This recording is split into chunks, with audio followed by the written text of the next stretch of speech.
Hi everyone, thank you for coming to Jiann-Ping College of Public Health's Prospective Student Day. I'm Monica Brister and I'm the Academic Services Coordinator, which means I will be doing your advising, possible career development, lots of things along those lines. And I'm actually going to introduce you to our Associate Dean, Dr. Stuart Tetters, and he will be doing our welcome presentation. Thanks, Monica.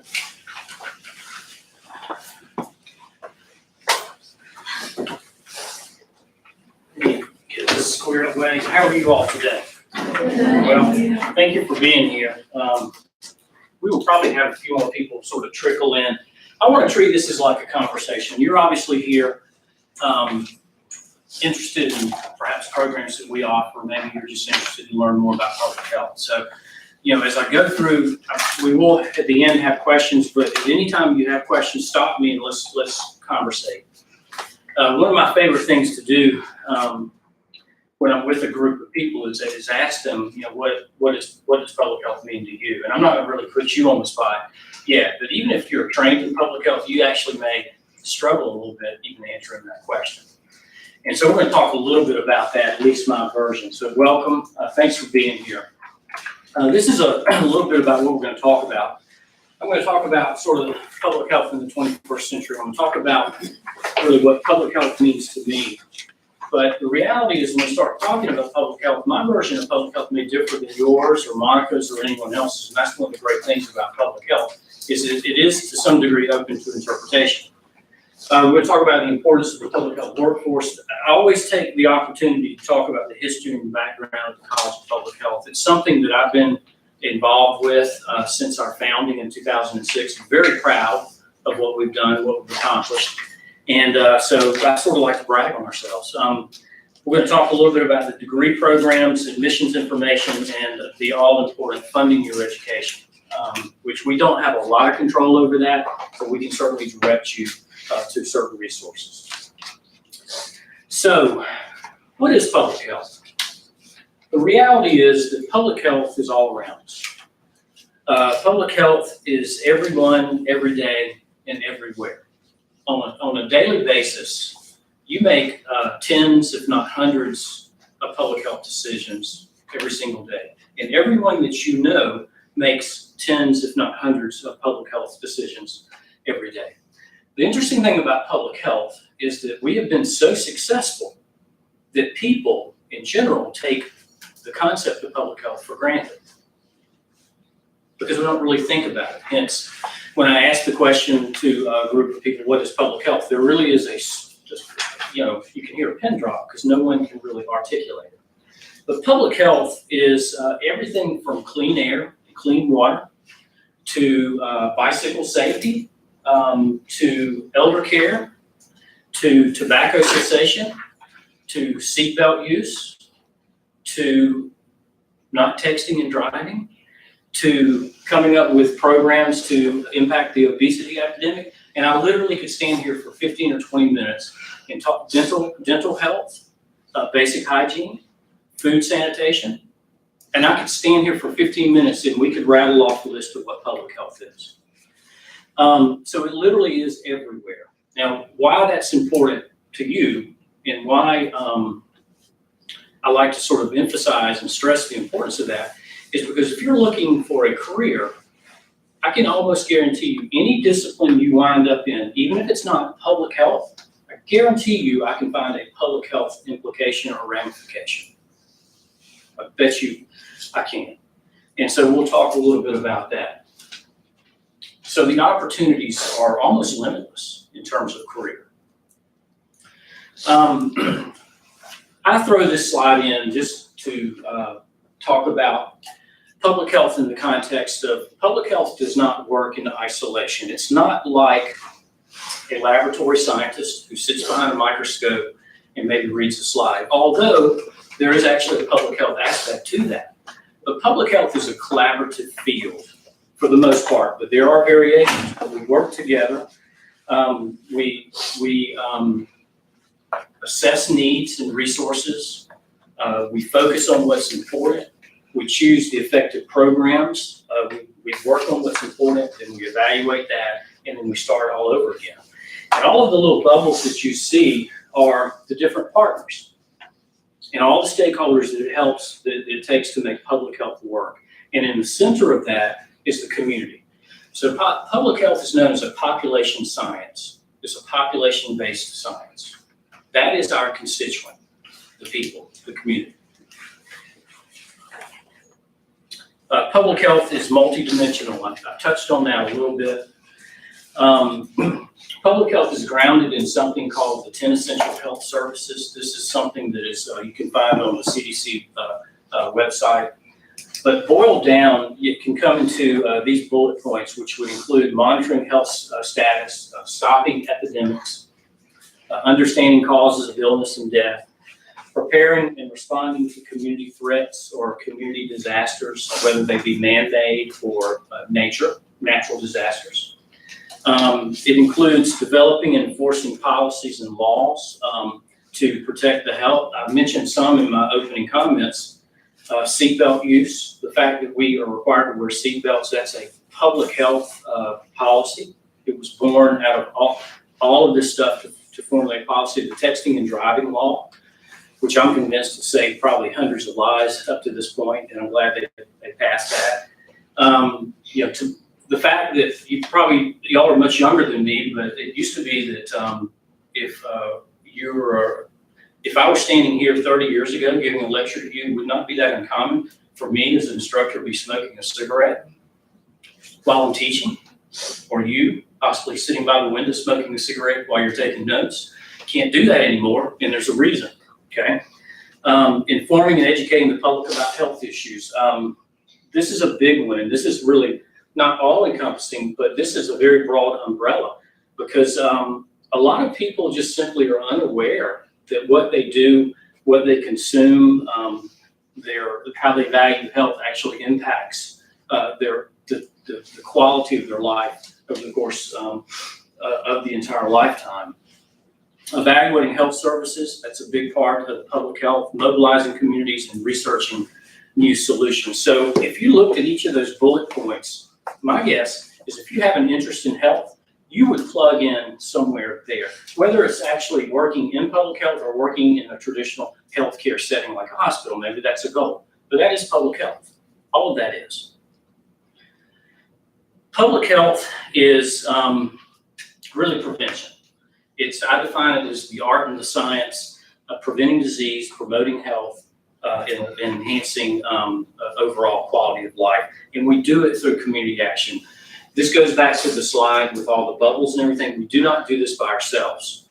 We rely on stakeholders, we rely on partners. It's something that cannot be solved because health in and of itself is a very complicated and dynamic feature of our lives. There's not one thing that causes us to have good health. There are a lot of different things, okay? So as someone trained in public health, you recognize that there are multiple factors that influence health. And so we rely on the different stakeholders and partners to actually impact or affect that health. Now, when we talk about public health in an academic setting like Georgia Southern or wherever you go to be trained in public health, there are 5 core areas that all students in our college and really across the country and the world, actually, and I'll talk about that in a minute, are trained in. And these areas are biostatistics, community health, epidemiology, environmental health, and health policy. These are the foundational courses. So the thing about public health is that you can find a dimension or an area of public health that is really more quantitative or math-based, like epidemiology and biostatistics. You can find, or you can find a dimension of public health that's really more grounded in the social sciences and psychology and anthropology and sociology, and that would be like community health and health policy. And then if you're the scientist and you really like the lab type work, there's always environmental health. And then the great thing about public health is that you can actually take these core areas and integrate them and sort of tap into all your different passions. And that's what makes public health so exciting, because you're not siloed. You have the opportunity to sort of spread your fingers and really get involved in a lot of different things. But those are the core areas Any questions to this point? So we have until 1:30, right? Yeah. Okay. So before I get into the history and background, I do want to ask somebody who's a brave volunteer to tell me sort of why you're here, why you're interested in public health, why you're interested in learning more about it, and sort of what's your sort of vision. Would anybody step up and volunteer? Yes, that's all the hands. So I'm actually a child and family development major, but like I was diagnosed with cancer when I was younger, so I kind of was like in and out of the hospital most of my life. So like being in the hospital setting and like giving back and seeing what like the nurses and the doctors do kind of like really like struck me as interesting. Mhm. So it kind of just stuck with me since I was like 12. Yeah. So I've kind of like been geared toward that, and I'm 21 now, so like it's been kind of like my road basically since I was younger. So you have these real world experiences Yeah. that have formed your vision. But even the whole area of child and family development, there's a huge public health aspect to that. I mean, if you start talking about things like nutrition and physical activity, and just basic care of the health and well-being of the child. I mean, that's all public health. Anybody else would like to? Yes, thank you. So, See, I would call on people, but I'm not going to do that. Thanks. So what brought me to be interested in public health is I've been a physician practice administrator for about the last 12 years. And I've managed a number of specialties. I'm an employee at Madison Health in Macon. So I've managed a number of specialties in our physician group practices, from perinatal to maternal fetal medicine, surgical oncology, GYN oncology. And I realized collectively as an administrator over those practices and people being newly diagnosed with cancer and mothers being newly not diagnosed with the perinatal situation with mother and child, that, you know, I can't do it alone. That I have to reach out to so many multifaceted social workers and public health and community health departments within the system just to get the resources that our patients need on a daily basis. One of my passions is education. So I volunteer for our health services program to do internships for their students at Middle Georgia University in Macon. So that's one of the things that I love, the education part of it. And I also educate, I'm not only educating the students, but educating the families and the parents and the mothers and providing them with the resources that they need on a daily basis. Well, thank you. I appreciate you sharing.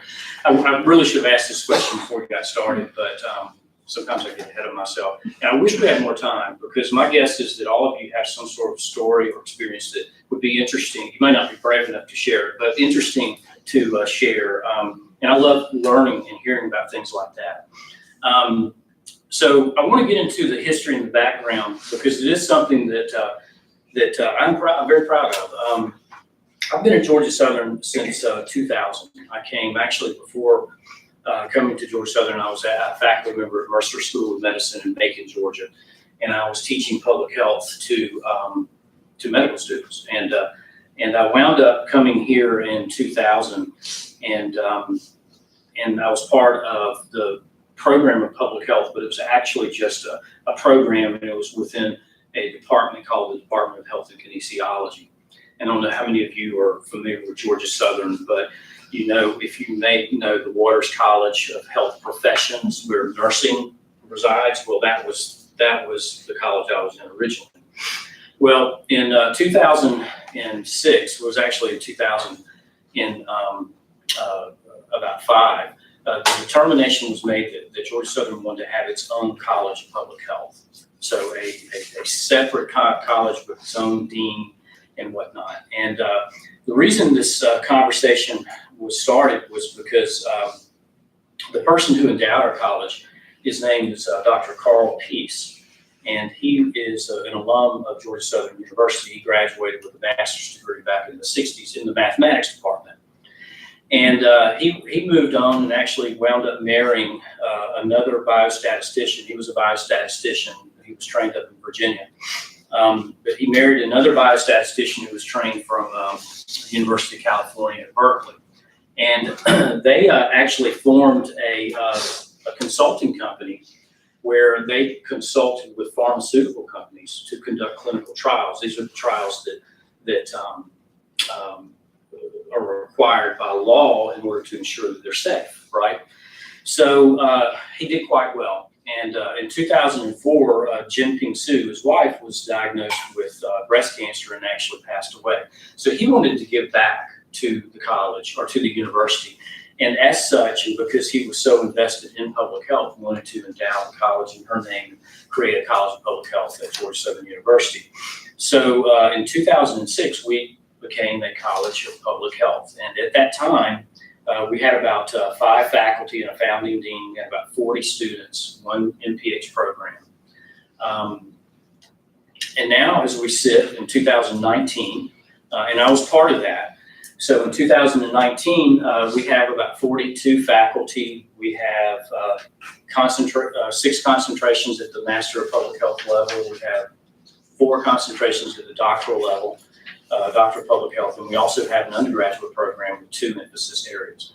So we went from 40 students to about a little over 500 students in a relatively short period of time, and that's it's a pretty remarkable feat. And so I saw all of that. I have a lot of blood, sweat, and tears invested in this, and it's one of the best things that I've ever done, and it's something bigger than myself. Very proud of it. So I really like to tell that story. But that's who we are. When we're sitting around the table talking about sort of who we wanted to be in 2006, there was general consensus that we really were focused on wanting to improve health, eliminate health disparities and health inequities in rural and underserved Georgia. So that is our focus. So of the 42 faculty, if you come here and you get to know, almost all of them are involved in some way or another with working in rural and underserved populations. They're actively involved in research, mostly here being the state of Georgia, but we have faculty who are involved internationally in Ghana, in Nepal, in India, and in China. And so we sort of have fingerprints really all over the world. And we have a very multi-talented and very diverse faculty population. So why public health at Georgia Southern University? This is actually something else I'm actually very proud of. And if you can see it, the state of Georgia is a county level map that shows sort of the health outcomes in the state of Georgia. The darker green of the county, the poorer the health outcome, okay? So the lighter, if you're familiar with Georgia, you know where the Atlanta metro areas is up in North Georgia. You see it's not very green, is it? But the 3 red stars represent the 3 colleges of public health in the state of Georgia. That is Georgia State, Emory University, and University of Georgia.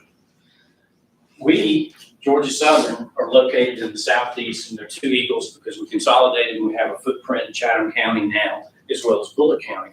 So we're actually responsible for a huge chunk of the state that's underserved. So we are actually located in a situation geographically that there's tremendous need. And so at Georgia Southern, there's the opportunity to get involved at this level. And again, something very, very proud of. So we have a rural presence.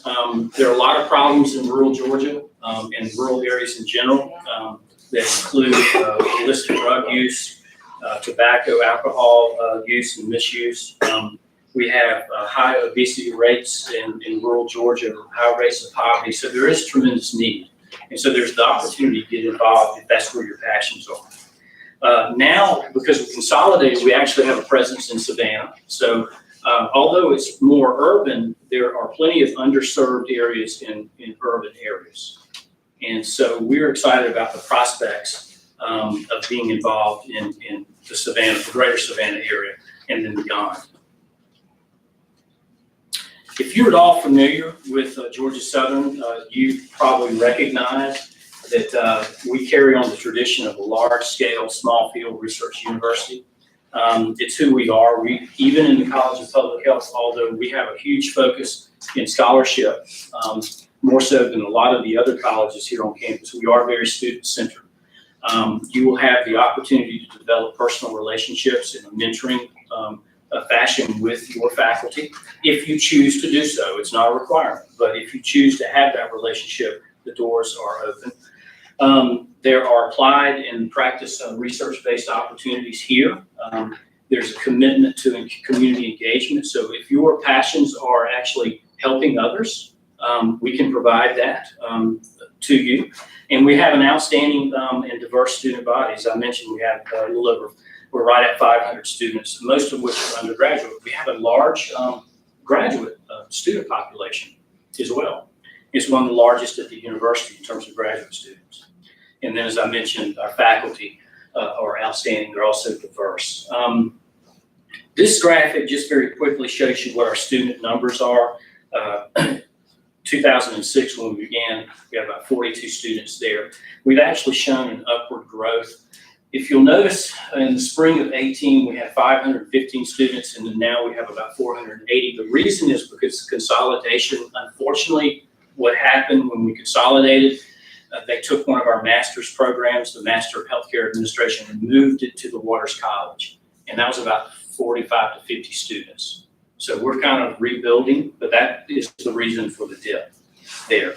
But we have also expanded our presence, obviously, on the Armstrong campus. So we're building back that student base, mainly at the undergraduate level, but also graduate programs we're starting to build there as well. So we're going to see those numbers creep up. As I've mentioned, our faculty are involved in research. This is just a snapshot of some of the things we're doing. We're doing much more than this. I'll give you a moment just to sort of scan that list. I'm not going to talk through it. But this is just sort of a smattering of what our faculty are actively engaged in. And they're actively engaged in much, much more than that. I just didn't have time. The College of Public Health here at Georgia Southern, we are accredited. Our accrediting body is the Council on Education for Public Health. Just to give you an idea, there are 66 member schools, most of which are in the United States, but there are schools that are international.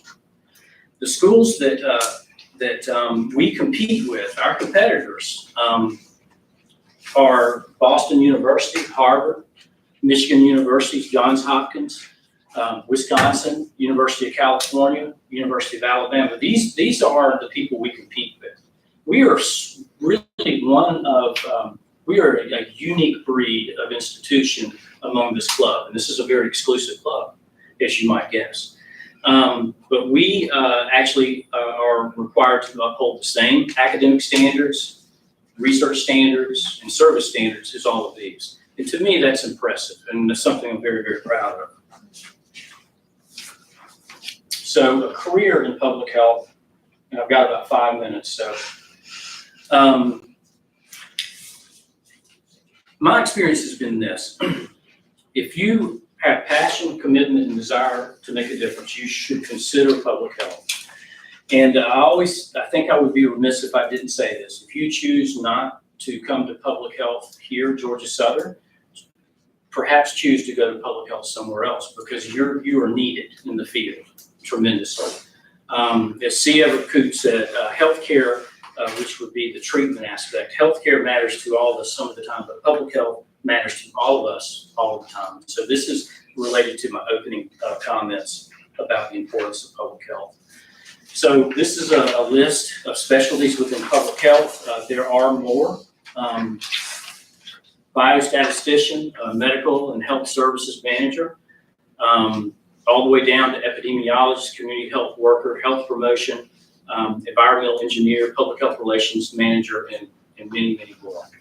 The great thing about public health, again, is that because it touches every aspect of our life in some way, you can find a career opportunity that meets your passion somewhere. And health is one of these commodities that is not localized. It's a global commodity. There's a need for good health wherever you go in this world. And to me, that's just sort of another reason that you should really strongly consider public health. Hopefully here, but if not here, then somewhere. They have a handout, right? Yes, they have the handout, So yeah. you take that with you. Top employers in public health are the Centers for Disease Control, state and local public health departments, the National Institutes of Health, academia, hospitals, medical facilities, managed care organizations, the corporate sector like worksite wellness, occupational safety programs. That's all public health, not-for-profits, and the like. So at Georgia Southern, this is what our curriculum design looks like. We do offer 2 emphasis areas of the Bachelor of Science in Public Health. We have health promotion and education and global health. Now we will, if things go well, be adding an environmental health emphasis at the undergraduate level. And I know this is for graduate school, but I wanted to throw that out there. At the Master of Public Health level, we have 6 concentrations. We have biostatistics, community health, epidemiology, environmental health, health policy and management. And we have something that came from the consolidation at Armstrong, and we've renamed it a generalist program, and we're actually modifying that. In the fall, it's going to be offered as an applied public health with some changes in the curriculum itself. And it will be offered online, fully online. So it'll be open to both campuses.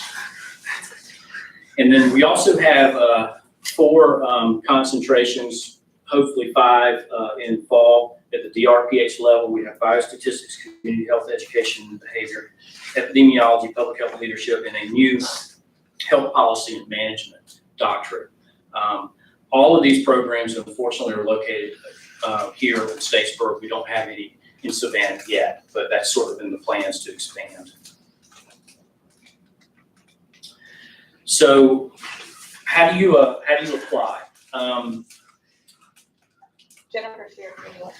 Is that you? Yeah. Okay. Great. So obviously they don't want me to tell you how to apply.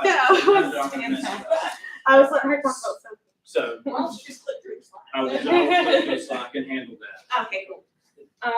Admission requirements. I'm Jennifer Sowell. I'm one of the SOFA's administrators for the College of Public Health. The other one actually could not be here today.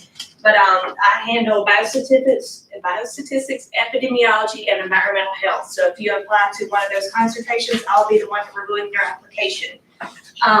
So what you're going to do is when you go to apply to one of our programs, you'll go to SOFA's portal, and you don't have to submit a separate application to Georgia Southern. You just apply, send all your applications through SOFA's.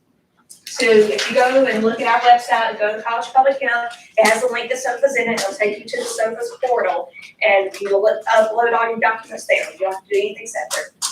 Okay. For the MPH program, you need a completion of a bachelor's degree from an accredited institution. What I've seen lately with this is that we are taking people into our program that if they're graduating as of 2019, May 2019. We can't take people beyond, I think, August. So if you're graduating from somewhere else in August, as long as you get your transcripts to us before classes start, we are still taking people. Any graduations after that, we can't accept you to the following year. So just be aware of that. Minimum GPA is 2.5 on the 4.0 scale. Official GRE scores are required within the last 5 years. I will say, make sure that when you submit your GRE scores in SOFA's, you give them the code 8560. It tells you on the website also to submit it with 8560. And I'm telling you, just because we've had people say, oh, well, my scores aren't in my file, a lot of people are sending the actually College of Graduate Studies score instead of our SOFA's code, which is totally different than scores get lost. So when you go to actually apply, it'll tell you all the stuff. It'll tell you the code again if you didn't catch it. So make sure you give them the right code for the state 560 for Georgia Southern for SOFA's code. Official transcripts, they have to be official. We can't accept anything that's faxed or anything that, they sent to you directly, even if it's notarized or anything like that. It has to be directly from the school and you send it straight to SOFA's. We don't accept any transcripts in the office. Let's see, our official TOEFL scores or ITLS. That's only for international students if the native language is not English. We need a resume that includes the following: educational experiences, professional goals and objectives, work history, professional experiences in public health programs. All your reviewers are going to look at your CV and your resumes, so make sure you include all that stuff. It gives you a stronger application. 3 letters references, 3 reference letters minimum. If you wanna submit 4, that's fine. They don't always get to us in time. But make sure you at least have 3, and it's better if you have it somehow health related or from professors. Don't have your friend write one. Unless they're in the public health field or have something that they know your work history or something. Because they review all your letters of reference, all that stuff. Statement of purpose, 500 to 1,000 words, just telling why you want to do graduate study and how it ties into your future goals. You don't say anything about what you're interested in. They tend to not look at it as favorably as you say, oh, I want to go into epidemiology, this is why. And because they review all those statements. All right, slide. Applies to the BRPH program, same deal. You have to apply through SOFIS. You have to have a master's degree from an accredited institution. If an applicant has a master's degree in a field other than public health, you may have to complete a graduate course in each of the following areas. You would actually get some kind of, probably a letter from Monica, I guess. Yes, They I have will, extra when you come courses. in for your initial advisement, I'll let you know these are the prereqs that you need to complete if you're applying to the DRPH. Exactly. Same deal with GRE scores. You have to have official transcripts. If any of you are international students, we have to have less transcripts. Official TOEFL scores, just like with the MPH program. A curriculum, the title, resume, make sure it's current. Educational experiences, professional goals, work history, all that kind of stuff. Minimum 3 letters reference. Make sure you have a statement of purpose, and it tells you all the stuff. When you start applying for SOFAs, I did like a dummy application already, so it's very easy to do. It's not, if you ever get stuck, you can email me. I'm at jmsowell@georgiasouthern.edu, so shoot me an email, I'll help you if you get stuck. All right, slide. Certificate program, that's our online program. Completion of a SOFAS Express application is totally different from a regular SOFAS one.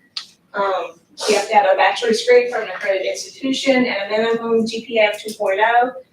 We still have to have your official transcripts, and we still have to have a TOEFL or IELTS if you're not from an English-speaking country, and 3 letters of reference as well as statement of purpose. Let's see, it's also saying, after the public health certificate, you're always welcome to apply to the formal MPH program. Okay, slide. This just tells you about how to start your SOFAS application at SOFAS.org. Allows applicants to explore accredited schools besides ours too if you're interested. And just do 1 application for SOFAS. There's no additional applications to GSU or the graduate school or anything like that. It's $120 application fee paid directly to SOFAS, so we don't take any of that. And SOFAS Express is only $50. And I think that's it. But I just told you. And if you have any questions, like I said, shoot me an email. I'd be glad to help you. I'm here to answer any questions if you have questions. So, yes? So I graduate in December. Yep. If I were to do a certificate program in between start times, would you use my graduate GPA or my undergraduate GPA? That would probably be a college of graduate studies call. I'm not exactly sure. Diane Millard actually handles that. I can give you her, give it me after the program, and I can tell you what her email address is. She may know because she handles the certificate program, but it may actually be a college graduate studies question. So I'm what not sure. the question was, if you begin a graduate say that, ask the question again, because I don't know that I fully understood. I graduated in December, and I was And with what? with a bachelor's in psychology Okay, from Georgia Southern. gotcha. So I was thinking about getting a medical physiology certificate in my gap year. So I was wondering if I waited and applied, say after I get my certificate, if you would use that GPA or my undergraduate GPA. We would use the undergraduate GPA, but the graduate, the certificate GPA would be represented there, and they're usually represented in 2 different line items, so we can look at those independently. Both will be on the transcript. Both will be on the transcript. Yeah, and they Dr. Vogel, do you review have all any your comments? transcripts, so. Yeah, definitely we would concentrate on the undergraduate, which would be evidence as to our program, where some outside certificate is just, extraneous, goes to show you can do other things. Right. So, but both would be represented, and as they're reviewing these applications, they would have access to all that information. That would be part of the total application. But the threshold for the ones, the 2.75s or the 2.0 for the, that's at the undergraduate level for the master's and for the certificate. Anybody else? Any questions? Sorry, it was kind of rushed. Okay. Thank you for your time. So, any other questions? I know we went through the last, and that was my fault because I tend to ramble when I go get it, so I'm talking about public health. But the application process itself is fairly straightforward. But the things that I wanted to stress is if you were interested in the DRPH or the NPH program, you would apply through SOFIS. If you were interested in our online certificate program, then you would apply through SOFIS Express. And those are two different portals with two different costs. And I did want to make the point before I turn the floor over to Dr. Vogel, is these two bullet points here. If you are interested in the doctorate program and you have a master's degree that's in, say, human relations or in biology or something that's not public health, a prerequisite for admission to the doctorate program would be that you would have to take those core classes that Jennifer talked about: environmental health, epidemiology, health policy, social and behavioral, and biostatistics. However, what you could do is, if you don't have that master's in public health and you're interested in our doctoral program, you could actually apply to the certificate program in an online venue and satisfy those prerequisites in that certificate program before you actually apply to the doctorate. And sometimes I want to make that distinction, because what happens is if you're a doctoral student, you come in and you have prerequisites, well, that extends your program of study at least one semester, if not two. So it may be more cost efficient for you to try to get that online certification first, and then use that to satisfy the prereqs to enter our program, and then the clock starts ticking for completion of the doctorate. But that's your call. I just wanted to point that out. Is the certificate program an online program? Yes, it is. It's fully online. Now, our doctoral programs are not. Okay. The exception is that the public health leadership doctorate program is in what we call a hybrid format, which means that you meet once a month. Most of the material is online, but there is a physical presence once a month every semester. Okay, but the other doctoral programs are all face-to-face. And all of our master's programs are face-to-face, with the exception of the one that we're going to be converting, the generalist program. It will be online. So, any other questions that you have? Well, with that, let me turn the floor over to Dr. Robert Vogel. Dr. Vogel has been in this college as long as I have. He's one of the founding members as well. He is the chair of the Department of Biostatistics, Epidemiology, and Environmental Health Sciences, and we've asked him to come by and help share his words of wisdom. Well, first off, let me point out, I don't have any slides, but I do have this bag of Lay's, sour cream, and onions, whatever you want, which will somehow work into this call. I don't know yet, but it'll get in. I am here to talk to you about the disciplines I represent, which is biostatistics, epidemiology, and environmental health. Biostatistics is statistics primarily applied to the biomedical sciences. The big thing that distinguishes biostatistics from many other statistics is areas like clinical trials. Most of our graduates have ended up in the pharmaceutical industry or some sort of medical research facility, which includes other medical institutions, cancer centers, the like. So that's biostatistics. Epidemiology, this primarily is looking at diseases, and both infectious and chronic diseases, and it's really concerned with things such as the incidence and distribution and possible control of diseases and other factors that would relate to public health. Most of our graduates in epidemiology find themselves as an epidemiologist in a public health setting or at the CDC, and they would be interested in things such as studying the impact of something like this on your health. See, I told you, I worked this in. Who would even eat sour cream? That's it.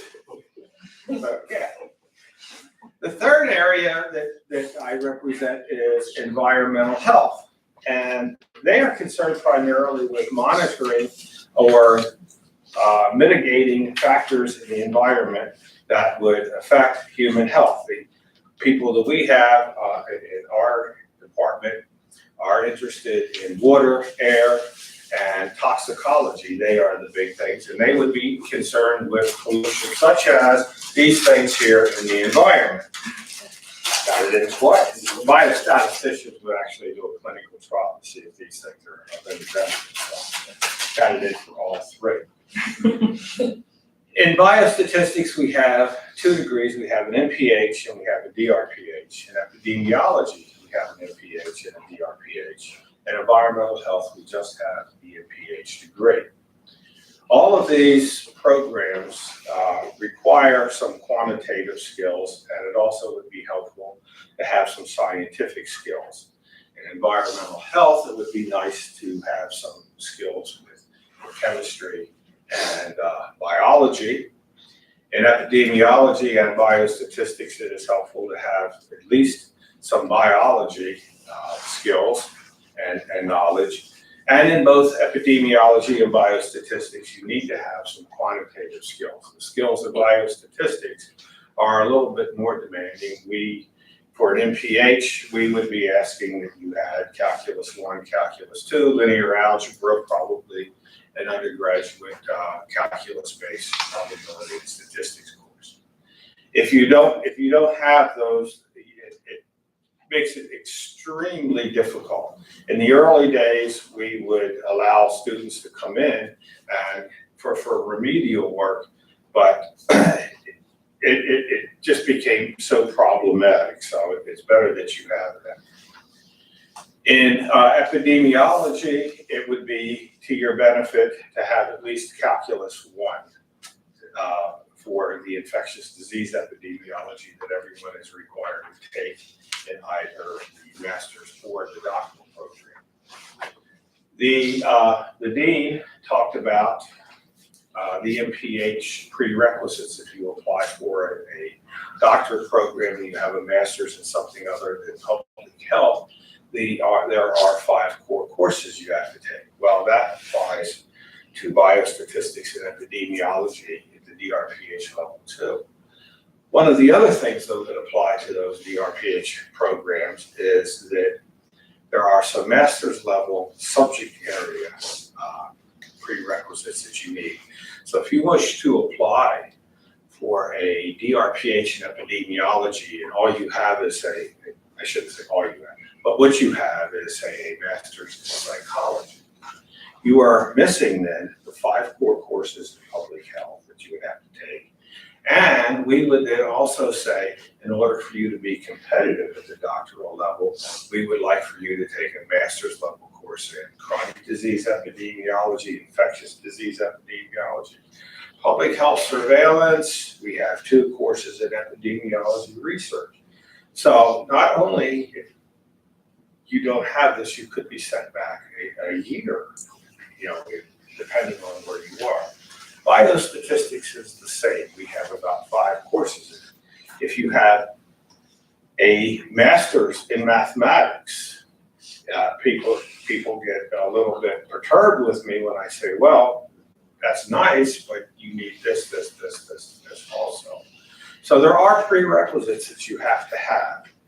And the faculty looks at all of these things when they try to make their decisions, which is getting me to actually the main point of all of this. Lots of applicants at the master's level like to apply to the epidemiology program.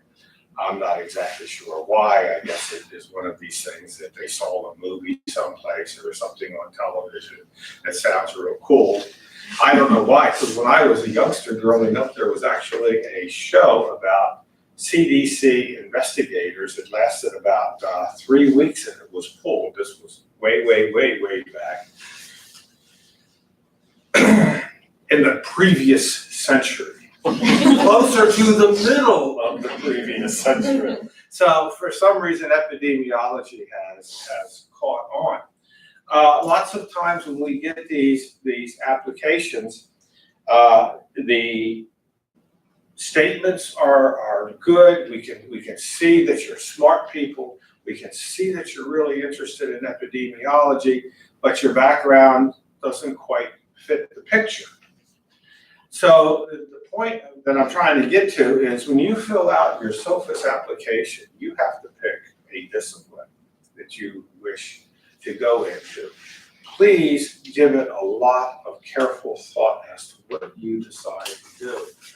There have been many people who have applied for epidemiology that I have had to write back and say, you know, you look like you're going to do okay, but you would be so much better in health policy or in community health. And that sometimes it just floors people that they're told that. But please, whatever you decide to do, give it some thought before you do this, because you can only list one of the disciplines in there. And I think I'm probably the only person who actually reads these and sends emails back to applicants and said, do you want to reconsider the following? Because it's not going to go well for you this way. You might want to try something else. So, choose wisely. Use my 15 minutes. Anybody have any questions? Don't need these.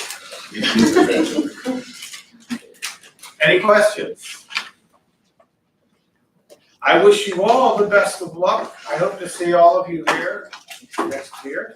All right, we're gonna actually switch the schedule up a little bit. Dr. Shaw is not gonna be able to be here until 2. So we're gonna go ahead and have our break now. You can get either cookies or chips from out there, but we also have popcorn downstairs. And Addison would be happy if you wanted to come visit him down there. He would be happy to make you some popcorn.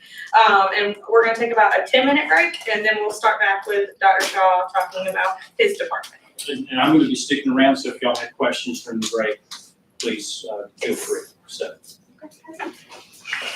Good job.